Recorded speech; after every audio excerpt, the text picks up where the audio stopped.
Assalamualaikum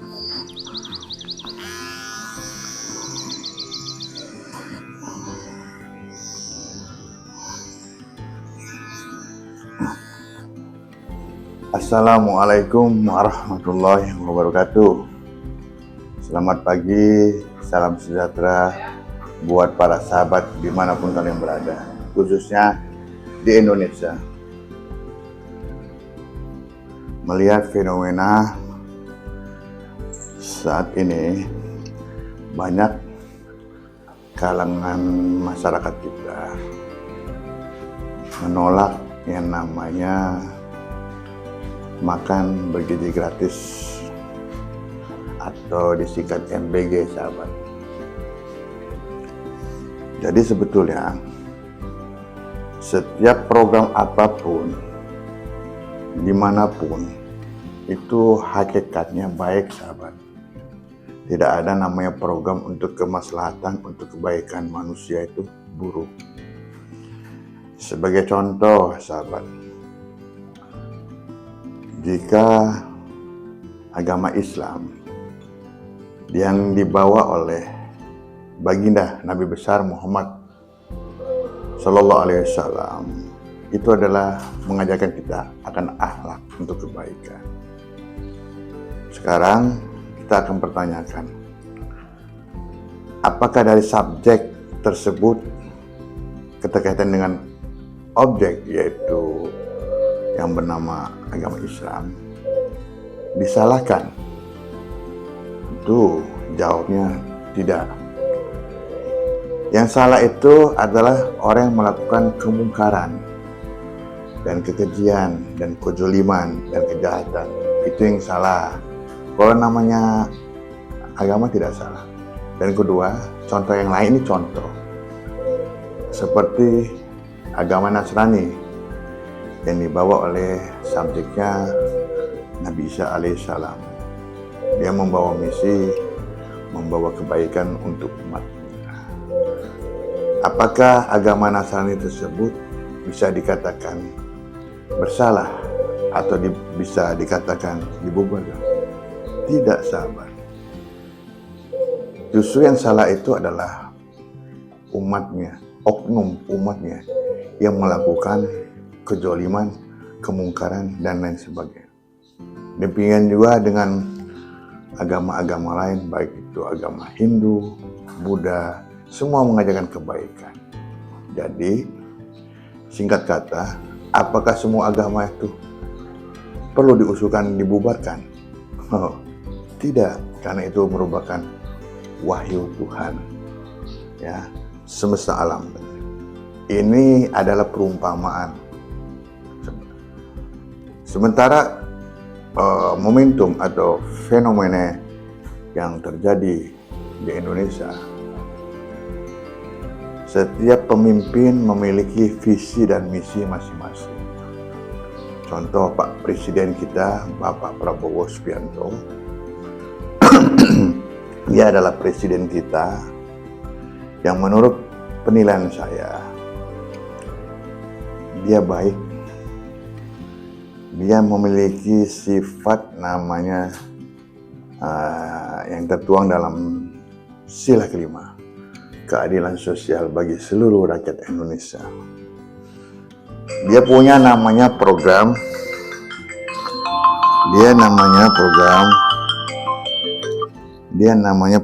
sahabat, namanya program makan bergizi gratis. Makanan bergizi gratis ini adalah kegunaannya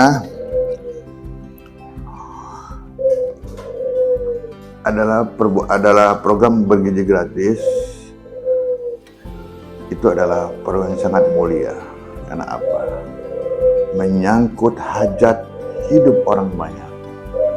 Coba saya pertanyakan kepada para sahabat. Pertanyakan kepada sahabat yang memang memiliki keponakan, memiliki anak, memiliki sahabat tetangga yang selama ini sedang mengenyam pendidikan, baik dari tingkat terendah PAUD sampai tingkat SMA. Tanyakan kepada mereka, apakah mereka sudah menikmati, sudah merasakan apa yang namanya makanan bergizi gratis. Nah, jadi yang namanya MBG itu sahabat adalah suatu program yang mulia. Setiap pemimpin di Indonesia itu atau memiliki program masing-masing. Ini ada program prioritas, ada program nasional Bapak Presiden kita. Jadi kita hargain dan kita hormatin. Kalau kita memang mau menutup, mau membubarkan atau namanya menghilangkan program yang mulia ini, itu tidak etis sahabat. Kenapa? Jarang sekali para pemimpin kita memikirkan rakyat kita, memikirkan masyarakat kita seperti ini. Bukan karena mengenai masalah makanan sahabat, cuman ini adalah perhatiannya. Nah, mudah-mudahan kita juga berdoa pada sektor kesehatan ya, kesehatan, infrastruktur, itu semua akan kita berdua akan doakan saja ya, mudah-mudahan kedepannya baik kepemimpinan sekarang maupun pemimpin yang akan datang mempunyai program untuk namanya menggratiskan, artinya sesuai dengan Pancasila kita, keadilan sosial bagi seluruh rakyat Indonesia. Nah, itu yang kita inginkan. Nah, jadi artinya subjek daripada MBG itu adalah Bapak kita Presiden Republik Indonesia. Apakah objek dari MBG ini harus dibubarkan, dihilangkan? Tidak sahabat. Yang perlu sahabat salahkan itu kita sebagai masyarakat yang peduli atas jalannya roda-roda pemerintahan, mengawasi daripada pelaksanaan, daripada realisasi dan pendistribusian. Jadi ketika memang ditemukan ada kelalaian, ada penyimpangan, jangan salahkan programnya sahabat, tetapi salahkan pelaku daripada objek MBG tersebut. Nah, akhir-akhir ini kita baru melihat dan mendengar bahwa pimpinan daripada Badan Gizi Nasional ditetapkan sebagai tersangka. Nah, itu yang salah sahabat. Itu yang harus memang dikritisi. Dia melakukan dugaan-dugaan korupsi. Nah, itu.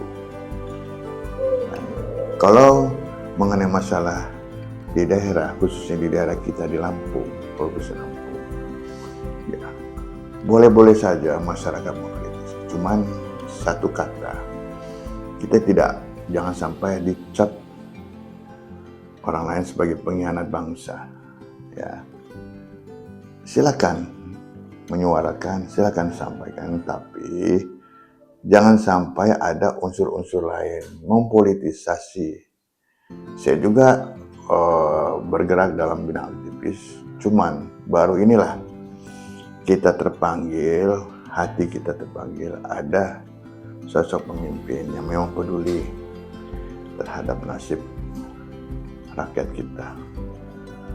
Infrastruktur yang perlu kita awasi adalah pelaksanaannya. Namanya program infrastruktur tidak bisa disalahkan. Coba di daerah sahabat terdapat jalan yang rusak, ya. Lalu pemerintah melakukan merehab ya pembangunan jalan. Apakah itu bisa disalahkan? Tidak sahabat.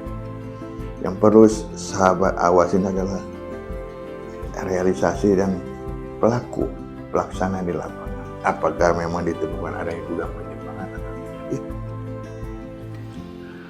Dan mengenai masalah pendidikan, ya kalau kita juga di Lampung bersyukur kepada Bapak Gubernur kita, semua program dari tingkat SMA dan sederajat itu dia mempunyai program menggratiskan tanpa biaya yang selama ini memang telah dipungut besaran-besaran tertentu untuk biaya sekolah. Berarti kebijakan Bapak Gubernur kita Mirja itu kebijakan mulia. Kenapa? Sedikit meringankan beban orang tua. Oke, bagi mereka yang memiliki kelebihan harta, kelebihan uang, silakan saja. Tapi ini adalah kebijakan. Karena mayoritas kita masih banyak membutuhkan. Membutuhkan artinya bantuan dari pemerintah untuk meringankan beban hidup dan taraf hidup masyarakat. Sementara mengenai masalah di kesehatan, kita ambil contoh sahabat.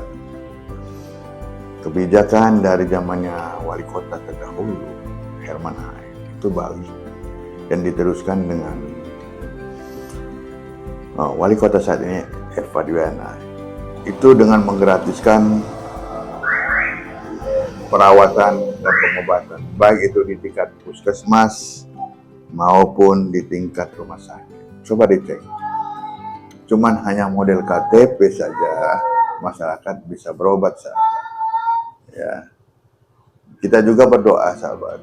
Mudah-mudahan ada namanya terobosan-terobosan lain daripada pemimpin-pemimpin kita untuk menggratiskan itu semua. Sebetulnya pemerintah bukan mengajarkan kita untuk bodoh. Sebetulnya pemerintah bukan mengajarkan kita untuk bermalas-malasan. Tapi ini adalah upaya untuk mewujudkan filosofi Pancasila. Ya, itulah falsafah kita. Jadi upaya-upaya yang positif seperti itu harus kita dukung, sahabat. Yang tidak perlu kita dukung jika terjadi penyimpangan, ya.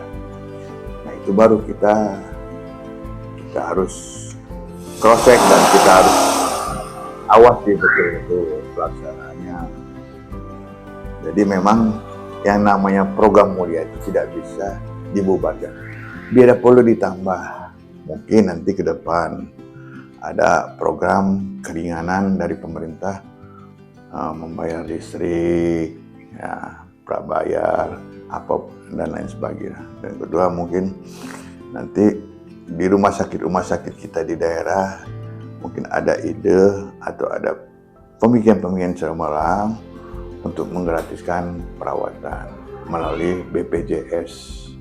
Ya, mungkin nanti BPJS kita kalau memang kita maju, negara kita maju, itu semua akan gratis.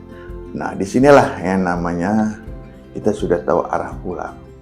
Tapi ketika terjadi hal-hal yang terjadi kontraproduktif, ini kita belum menemui namanya jalan pulang. Agar kita sebagai generasi penerus ingin meninggalkan warisan-warisan kepada anak dan cucu kita itu jalan-jalan yang positif, jalan-jalan yang baik agar kita dapat pulang dengan damai. Terima kasih. Wassalamualaikum warahmatullahi wabarakatuh. Mau lanjut lagi. Ya.